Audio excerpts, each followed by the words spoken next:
Hello, and thank you for joining the Fall 2021 History Research Colloquium Series. I am Samantha Levy, UCF History graduate student. The UCF History Department is proud to host this series of monthly presentations and conversations featuring faculty and student research. Today's presentation features Dr. Barbara Gannon and a group of undergraduate history students discussing a public history project documenting the Olustee Battlefield State Park that commemorates the largest Civil War battle in Florida. While the landscape memorializes only Confederate soldiers' sacrifice, the site is likely the resting place of over 100 unknown Black and white U.S. soldiers, men who fought to preserve the Union and free the slaves. The project's goal is to highlight these veteran sacrifices and ensure that they are properly commemorated on this site where they gave their lives for freedom. The session will be recorded, and by remaining in the Zoom meeting, you agree to the recording. The recording will be available on the UCF History Department YouTube channel for later viewing. We ask that you hold your questions until the Q&A portion, which will take place at the end of the research presentation. I'd like to begin by introducing Dr. Barbara Gannon. Barbara A. Gannon is an associate professor of history. She received her BA from Emory University in Atlanta, an MA from George Washington University in Washington, D.C., and a PhD from the Pennsylvania State University. She is the author of The One Cause, Black and White Comradeship in the Grand Army of the Republic, an examination of the Black and white members of the Union Army's largest veterans organization. This book received the Wiley Silver Prize, University of Mississippi, for the best first book on the Civil War, was recognized with an honorable mention by the Lincoln Prize Committee in 2012, and was a finalist for the Jefferson Davis Prize at the Museum of the Confederacy. She recently completed a second book, Americans Remember Their Civil War. Currently, she is the coordinator for UCF's Community Veterans History Project, an oral history program. She is a veteran of the United States Army. Thank you for joining us today, Dr. Gannon. Thank you for having me. I'm very honored. I think first I want to introduce my team.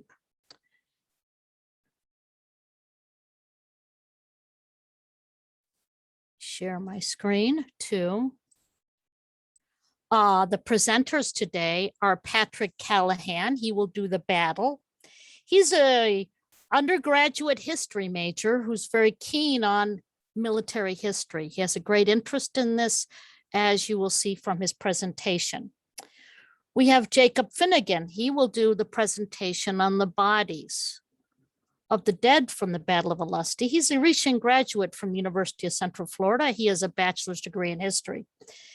His research experiences throughout his undergraduate career include directed independent research, participating in the Burnett Honors College Research Scholars Grant. And he's also presented a poster at the ASOR Annual Conference and the UCF Showcase of Undergraduate Research Excellence. He also received a fellowship at the University of Georgia for 1 month. He currently teaches history at high school level while remaining active within the historical research community. Myself, I will talk about the burials and how they were done. Then Diana Dizon, she's a senior at UCF majoring in history. This is her first semester on the VHP team. She's doing an honors thesis on World War II in Florida. She also helps with her family's ballet studio, which has been in existence for 21 years. And finally, there's Alexi Rames. She is doing a law portion, i.e. legally what we have been able to determine might affect the status of the dead of Olustee. Now, she's an undergraduate senior history student, and she'll be graduating this fall. Now, she's considering a career in law, and I think that's a very good idea. She said she's glad to be working with this team and getting this kind of experience. And I can honestly say that I have had an all-star team on this. Now, first, what is this project overall? You're going to hear from different people. We're going to talk about Olustee, the battle. This was the largest battle in Florida during the Civil War. For the Union, it was probably one of its bloodiest battles based on how many soldiers participated. This battle concluded Black and white soldiers, including members of the 54th Massachusetts, the famous unit of glory. Who are we? We are, as I said, faculty and undergraduates, and I've had interns and they've done class projects on this. Much of it is based on a wonderful MA done by Steve Treslad, who under my direction decided to find out what happened at Olustee, particularly in its memory, because we'd heard a great deal but didn't actually know it. Why are we here? And this is the key. We're here for a number of reasons. First and foremost, the dead of Olustee lay on the battlefield. They lay on a battlefield which is a lost cause, racialized landscape of Civil War memory. They lie in bags where they were found and buried in 1866, unmarked graves. We are here to address that matter, to address what I consider one of the most egregious examples of Black erasure and slavery erasure from Civil War memory, and also to do these men justice. It's intolerable that there are American soldiers who lay unknown and unhonored in a state of the United States, as we all say thank you for your service to our servicemen. So first up, we're going to have a recording of Pat Callahan telling you about the battle. He's answering the question, what happened at the Battle of Olustee? My name is Patrick Callahan. Throughout this Battle of Olustee project, my role has predominantly been to uncover what occurred at this forgotten Civil War battle and to bring awareness to the fallen unmarked Union soldiers who still remain there today. But before this battle took place, a collection of 3 political and strategical factors would culminate in an invasion of Florida. What were these factors? First, President Lincoln's implementation of the 10% plan, focusing on the Confederate states experiencing the extreme toll of the prolonged war. Second is Florida's vital role for the Confederacy. Florida's main purpose throughout the Civil War was not to engage in battles, but to supply resources. This task, however, would only grow exponentially more difficult as the Union troops successfully seized Vicksburg and grasped complete control over the Mississippi River. Third is the recruitment of Black soldiers, a source of manpower the Confederacy avoided and ideologically hated, and on the other hand, the Union were open to utilizing them in their war effort. This difference would be represented on the battlefield by the Confederates killing wounded Black and white Union soldiers after battles were over. And such strategical factors played a great role in Major General Gilmore's proposal to invade Florida. The invasion began February 5th, with Major General Gilmore and Brigadier General Seymour embarking to Jacksonville, Florida. After landing, the Union encountered the Confederates' Brigadier General Finnegan's command and routed them, taking all their pieces of artillery.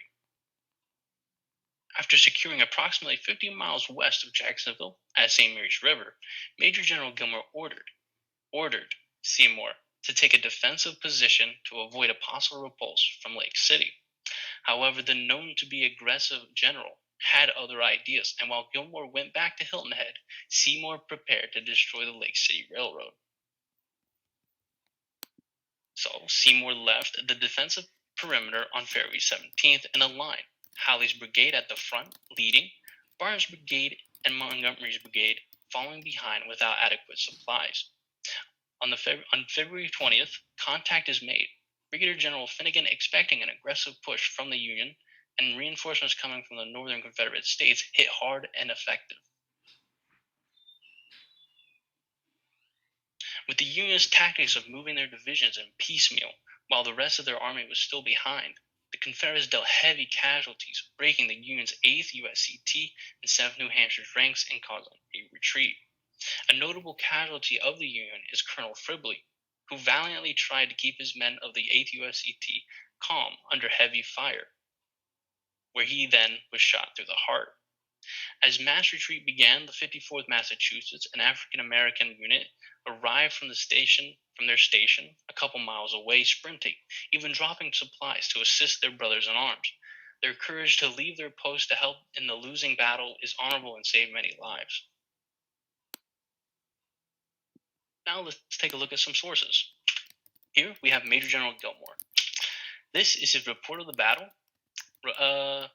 and his proposal of the invasion of Florida and his goals. Here we have Brigadier General Seymour and his report of the battle. Interestingly, he says that the Confederacy had more soldiers, but in fact, he had 500 more soldiers at the battle. Here we have Brigadier General Finnegan of the Confederate Army and his report of the battle.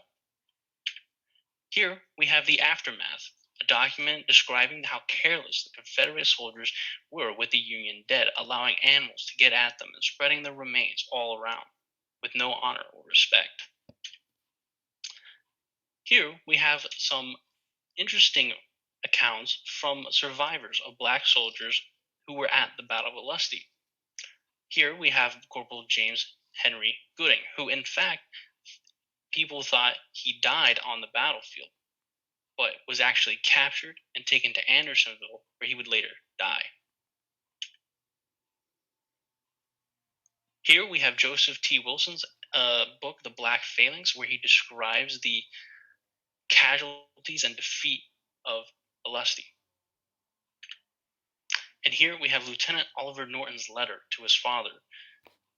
It describes his first battle, which was Olustee, and his discontent with the planning of Brigadier General Seymour and the brave and honorable U.S. soldiers that fought that day. After such a hard-fought battle, after giving their lives honorably in an effort to free men of slavery, they remain in a mass grave. After 157 years,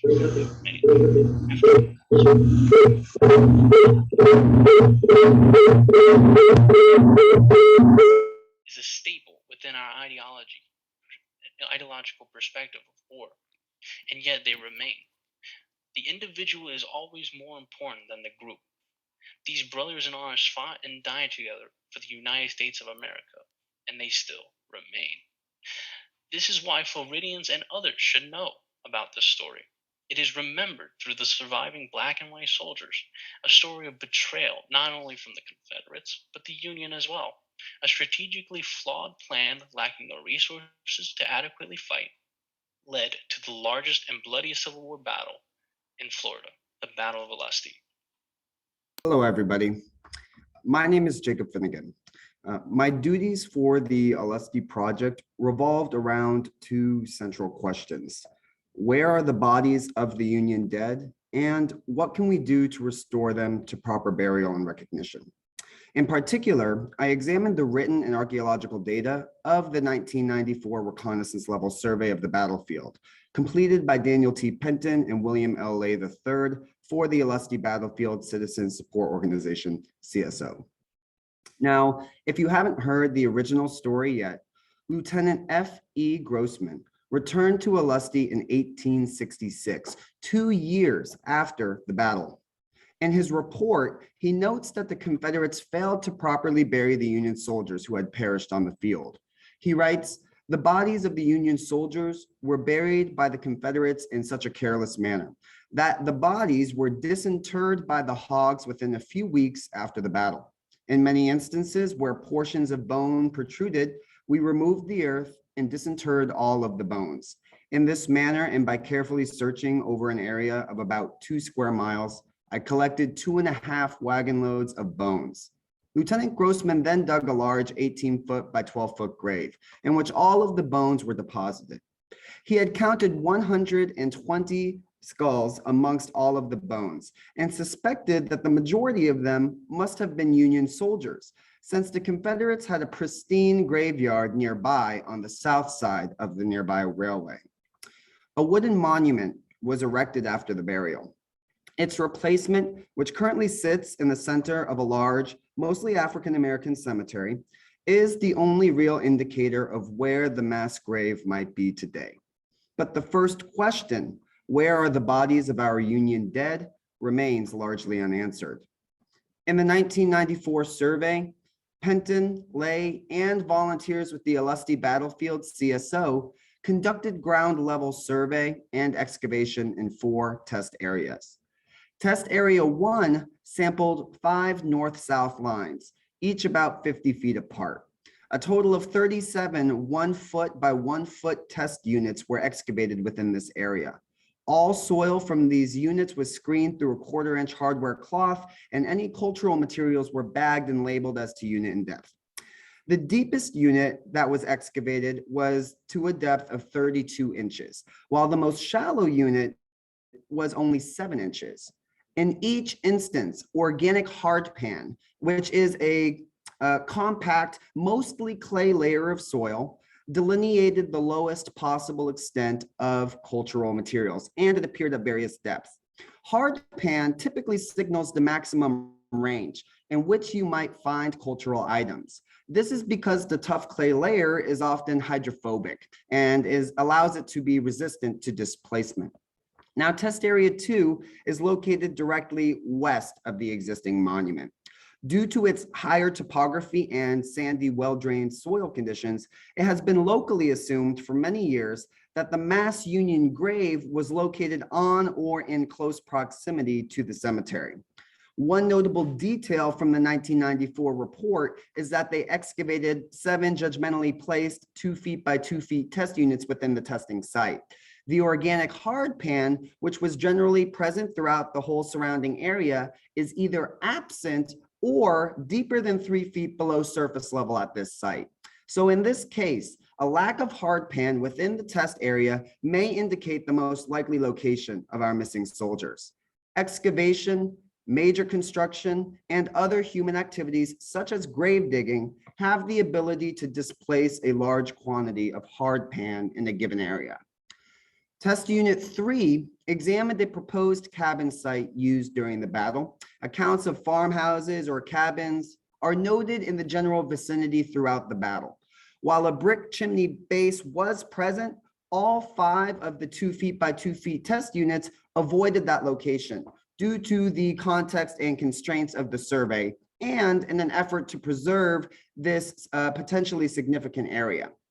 Like the other test units, all the excavated soil was screened through a 1/4-inch mesh hardware cloth.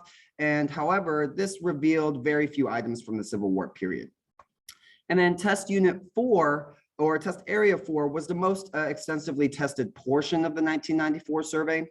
A total of 28 2 feet by 2 feet test units were excavated. This test area is located east of the town of Olustee, west of the state park, and US Highway 90 provides the northernmost boundary.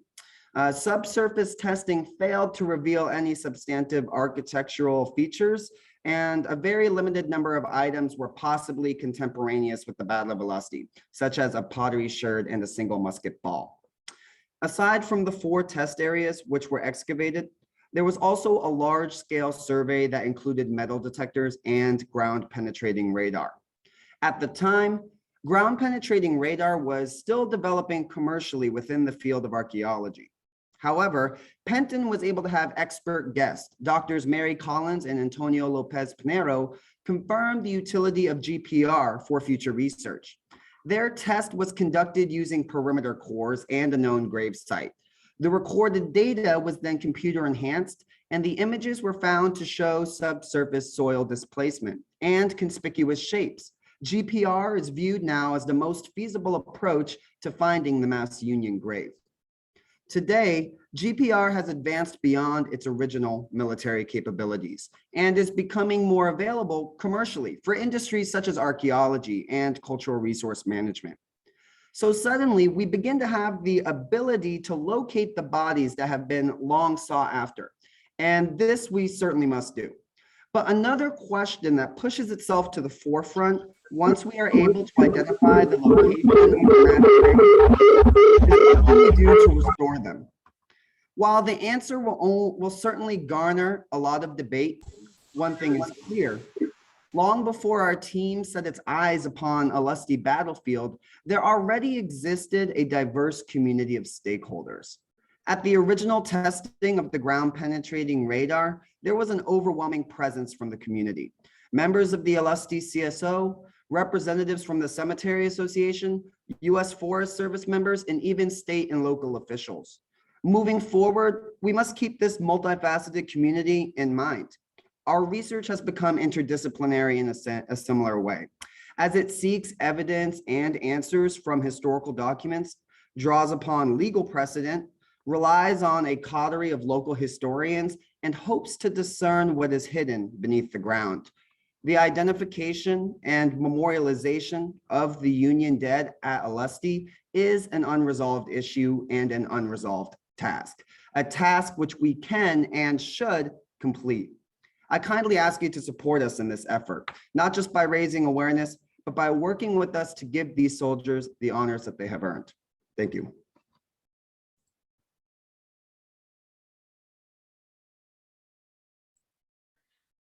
Thank you, Jacob. My job is to explain. We've discussed the battle, and Jacob has talked about the mass grave and sort of modern attempts to use archaeology and archaeological methods to find anything on Olustee, including the bodies. Now, my job is to talk about why did the bodies get lost? Why weren't they buried honorably as they should have been? Alexei will talk about some of the legal and policy issues that were in place that should have shaped what happened to the bodies. Quite simply, white Floridans during and after Reconstruction refused to allow them to be removed and buried honorably. Since we don't have cameras in that time, we're not sure. But maybe we need to place this in the perspective of Florida Reconstruction, which occurred 1865 or 66, depending how you date it, to 1877, was probably over before that. So the goal of Reconstruction was simple: to admit former Confederate states to the Union and to give formerly enslaved men and women, allow them to be accepted as U.S. citizens with the right of free men and women. And of course, there was always a dispute about how much and what freedom meant. Only one of these things actually happened. The Confederate states, Florida including, were readmitted to the Union. Using violence and intimidation, whites reclaimed their power, sacrificing African-American rights and lives. And Olustee and what had been a memorial that Lieutenant Grossman built was probably destroyed during this time period. Let me go back to Captain Loomis. He is a person who was going by the Olustee Battlefield.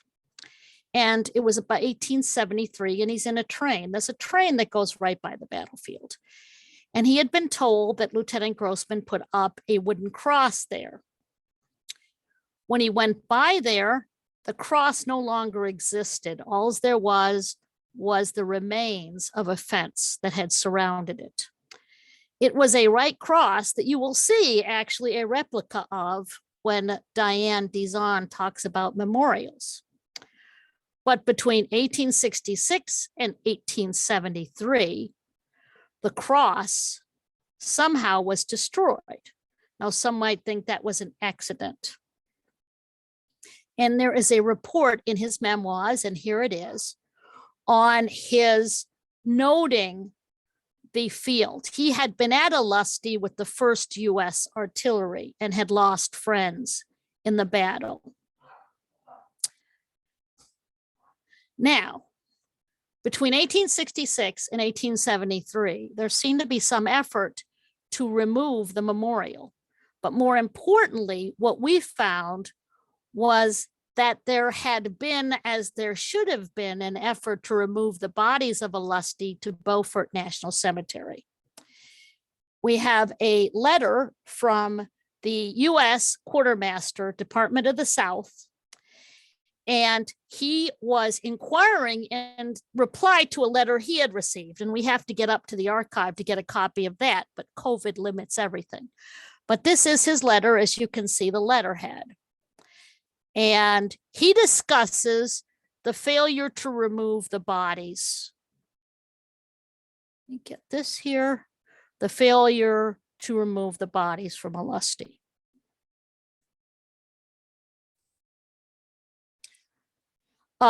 His name was Captain Bradley. So he says he's referring to a receipt, which I'm going to show you. And he said he had obviously gotten a letter and to explain the receipt, which did not have any of the bodies listed from that battlefield.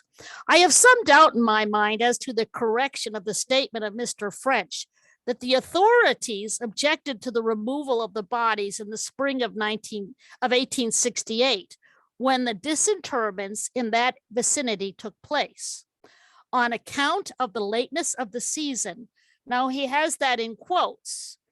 This is obviously a quote from the letter, doubting that this was true. If they were buried before or at the close of the war, I do not understand why objections should have been raised to remove them at this time. Okay, so the captain is replying, and as near as one can tell, looking at the removal of bodies at this location, here is a receipt, and receipts are really good history. This is a receipt from a gentleman who removed the bodies from northern Florida. Union bodies and removed into Beaufort. Tallahassee, 22 bodies. Jacksonville, 90. Lake City, 12, Appalachia, Cola, I'm thinking 14, 138 bodies, $8 a body. He accounts to the miles to Beaufort, and he bills the government $404. There is no mention of bodies being removed from the Olustee battlefield. Oops, get that back.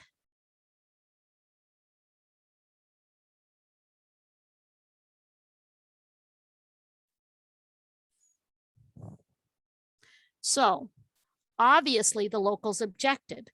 So you're probably wondering why. You have to understand in Florida, there is virtually a low-level insurgency.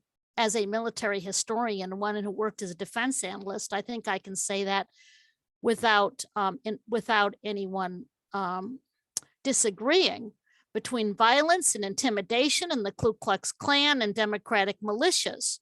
There was an extraordinary amount of violence about Republican rule, which had as its goal giving African Americans some form of civil and political rights and enforcing the 13th, the 14th, and the 15th Amendment.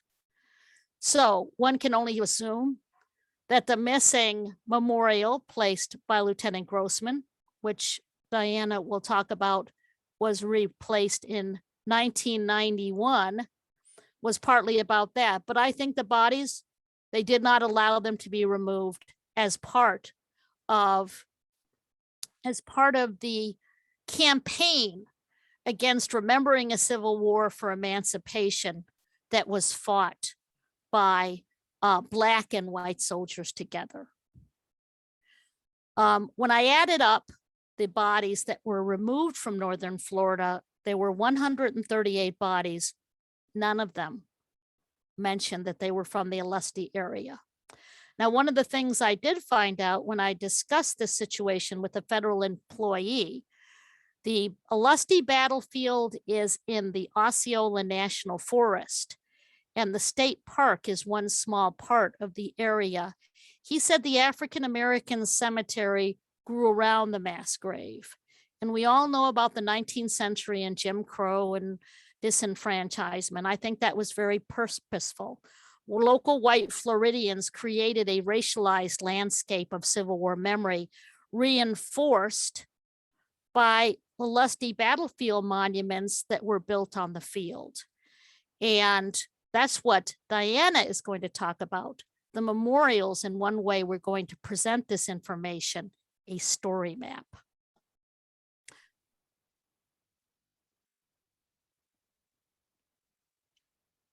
Thank you, Dr. Gannon. Hello, everyone. My name is Diana Dizon, and my main goal on this project was to create a story map for you. But first, I would like to start by talking a little bit about memorialization. So Dr. Gannon, if you wouldn't mind sharing that screen one more time.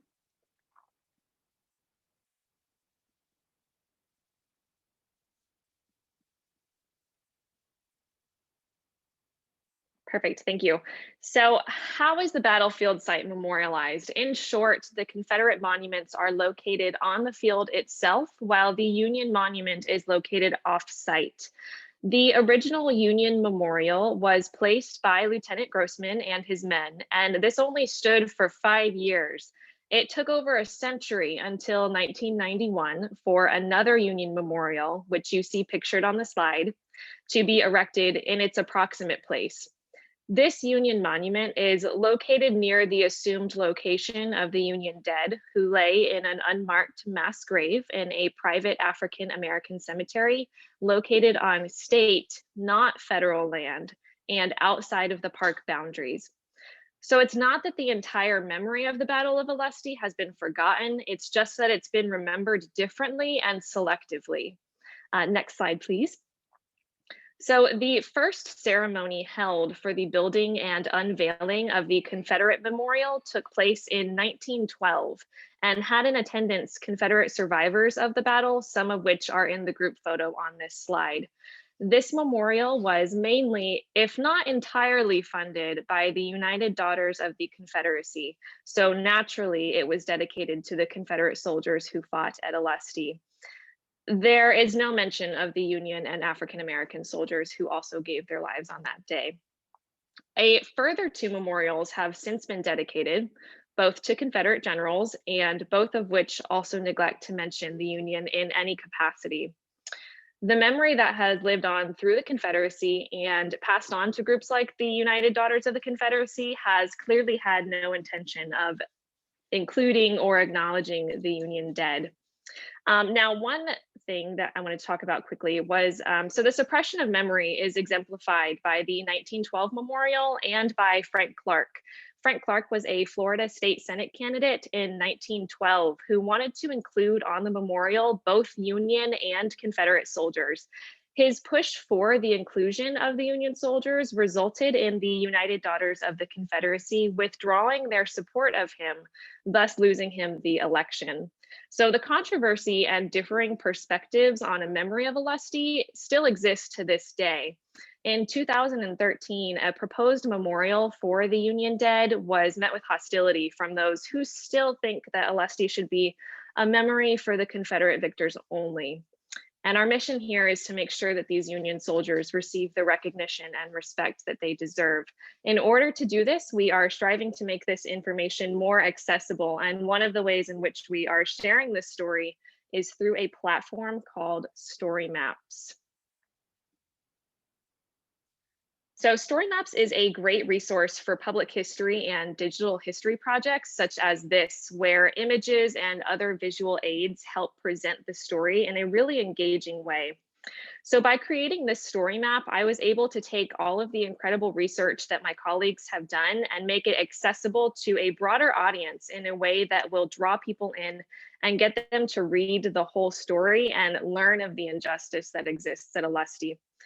So as you can see, we've taken all of the information and laid it onto this really engaging, informative web page, which pulls the reader in by including details like this slide bar, where it kind of breaks the information up so that it's not like reading a paper.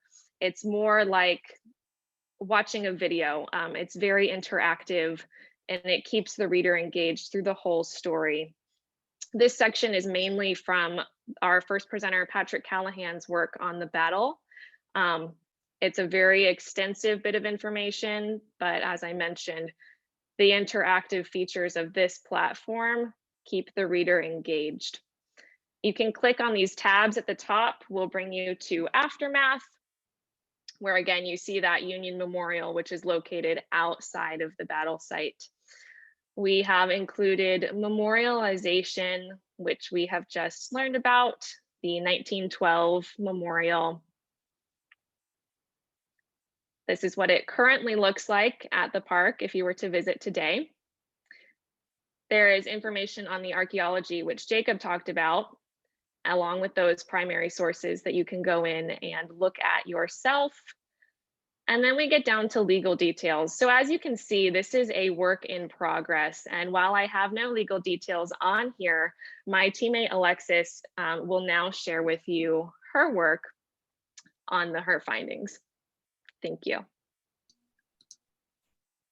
Thank you, Diana. My name is Alexis Reams. I was in charge of all of the legal research for the Battle of Olustee project.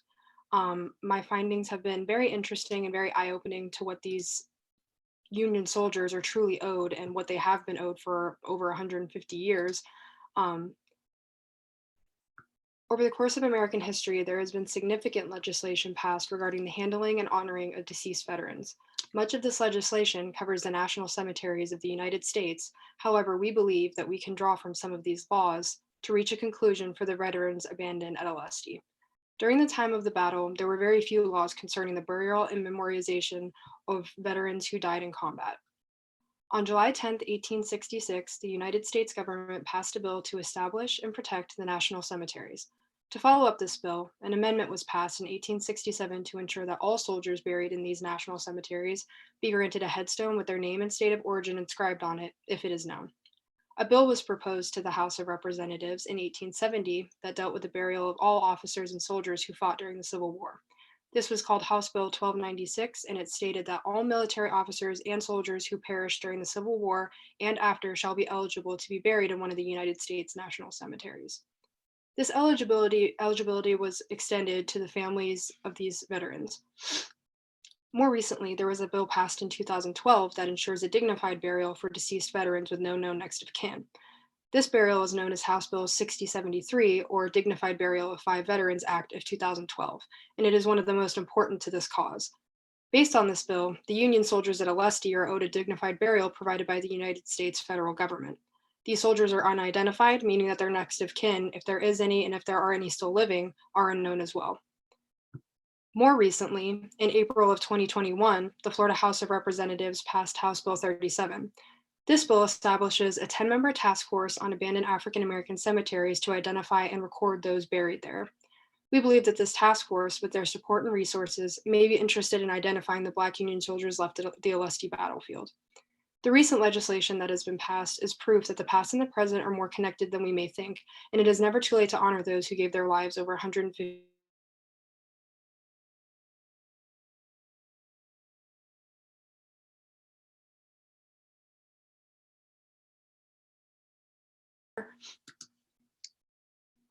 Shortly after the Civil War ended, the national cemeteries were established to memorialize those who served and gave their lives for the Union. Within the last decade, there are still bills being passed that are aimed at ensuring that all honorably discharged veterans and soldiers who died in service are properly commemorated. Through my research, I believe that being properly commemorated is the bare minimum that these soldiers deserve. The rights that I have previously highlighted should be extended to the Union soldiers who fought so bravely and were lost at the Battle of Olustee in 1864. Thank you. Thank you, Alexi. Thank you for sharing all of your research. It is quite fascinating. Now we will move on to the Q&A portion. Are there any questions from the audience? If so, you're welcome to place them in the chat or raise your hand if you wish to use the mic and camera. All right, so the first question we have is from Maria, and it is, was there a proper way to bury the soldiers of the opposite side who died on the battlefield by other soldiers, or the burial process was more of an honor sharing feeling? Well, let me answer. Historically speaking, when a battle ends, the other side, when someone controls it, isn't treated that well, to say the least. They're usually not given the same honor. They are buried because they have to be if the other side is smart because of disease. In this case, it was not unusual that the Confederates took very little care. The Union might have done more or less. It really depended on the command. Our real issue is when the war was over and there were clear policy and legal directions to do something about it. For example, if you go, the Union often weren't as careful to the Confederates as they were to the Union did. So that's, you're right. The person, Maria, you are dead right. It was unfortunate that they weren't, but usually you had some kind of burial because of disease and smell.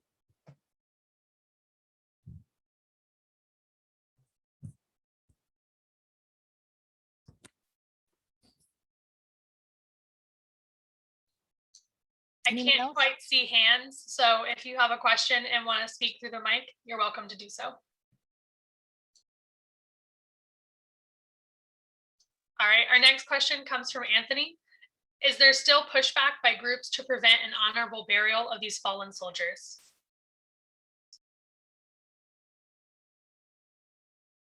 Oh, you're on mute, Dr. Gannon.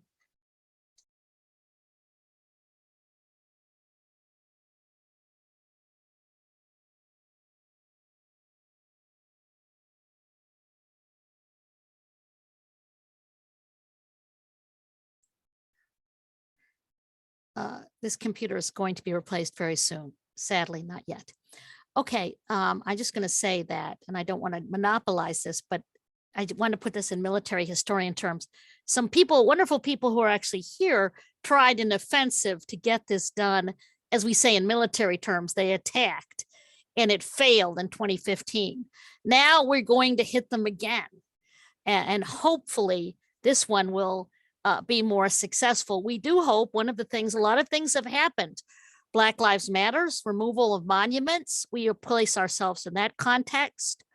Also, recently, there have been a monument movement for Black soldiers. There's been just in the last month.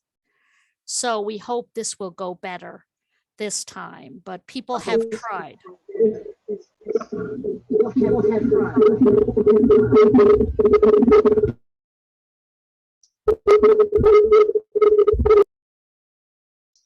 All right, our next question comes from Linda, and it says, did tensions of Florida being readmitted into the Union prevent or affect efforts to recover bodies of Union soldiers in Florida overall?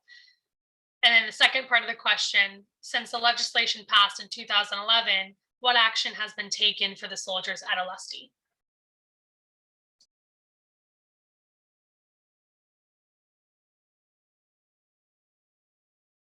So I believe that being readmitted into the Union as a Confederate state did impact the recovery of the bodies. As we saw from the one journal article of Captain, was it Bradley? He's basically thinking to himself, why are they working against me? Why are they keeping me from doing this federally mandated job that I'm supposed to do? And they give him, various reasons. Oh, the weather's not right, or this is somebody else's land. You can't, dig here. So that's certainly one thing as well. But if we move originally back to the actual battle, I believe the State Department policy at the time, or the Department of War as it was that if you controlled the battlefield, as in you were the victor, it was your duty to take care of the remains and the people who had perished in the battle.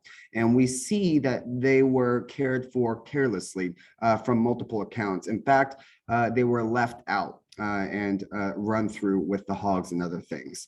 So the whole issue with Florida being readmitted into the Union is almost separate from the bodies of the soldiers, but it is, again, that later legislation that we're talking about that really brings us into this kind of situation where the government is supposed to be acting in this way. Great. And then there's another question from Mary that I think is really interesting. So it says, let me go back to it. Will there be efforts to identify the bodies and possibly make it aware to any family members that still exist today? So if I could talk again, sorry, that's just going to be extremely difficult when we do something like that, especially because we're dealing with a cemetery that is still living. People continue to bury relatives there. And the community, especially, there's a lot of veteran headstones. I visited over the last summer, and I would say more than 70 or 80% of every headstone in there is someone who has fought in World War I, World War II, or even before that. So in terms of being able to excavate bodies and go through testing, genetic testing, to try and determine any living relatives or anything, it might not be the best thing to do initially. That would definitely have to be a decision that the community comes together to do, because this is just a sensitive situation.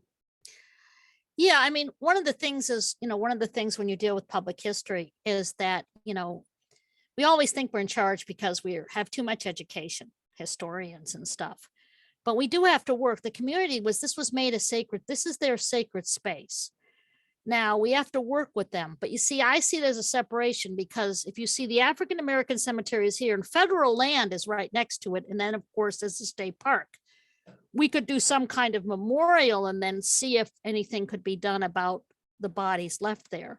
But one of the things I want to do is I've got information on all the wounded and the casualties. I'd like to try to pare down to who might be there. Because I think we can kind of pare it down to who was missing, who was wounded and left behind.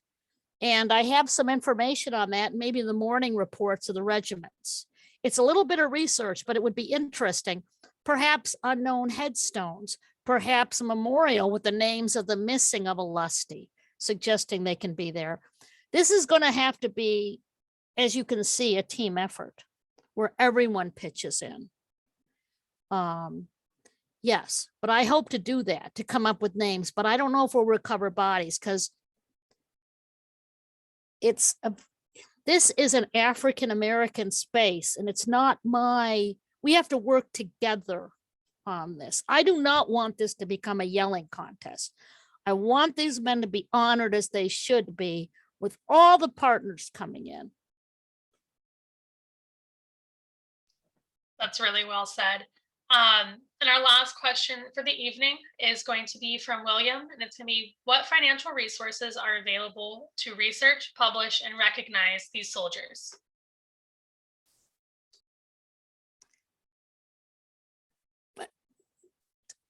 Well, it's been a bit of a, we've just sort of done it. I mean, the graciousness of the Department of History has helped us, and the Veterans History Project, which we have been working under their aegis, our Central Florida repository for veterans history. And if there are any veterans out there who are living, we'd like to hear your story. But there aren't any. We would think someone once said we should raise money. I'm like, the federal government, and that's Alexi's brilliant job. They have obligations that I didn't hear retire. We didn't find any expiration date on finding the Civil War dead and getting them recognized. The government puts headstones up for unknown soldiers. That was included. So we think the federal government has an obligation. We ourselves, of course, would always welcome resources.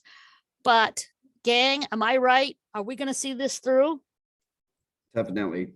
Last breath, people. We're going to get these men recognized. You have to go there and look behind that cross and look at those unrecognized and unhonored American soldiers and heroes. And you too will dedicate yourself to the men who gave, as someone said, the last full measure of devotion.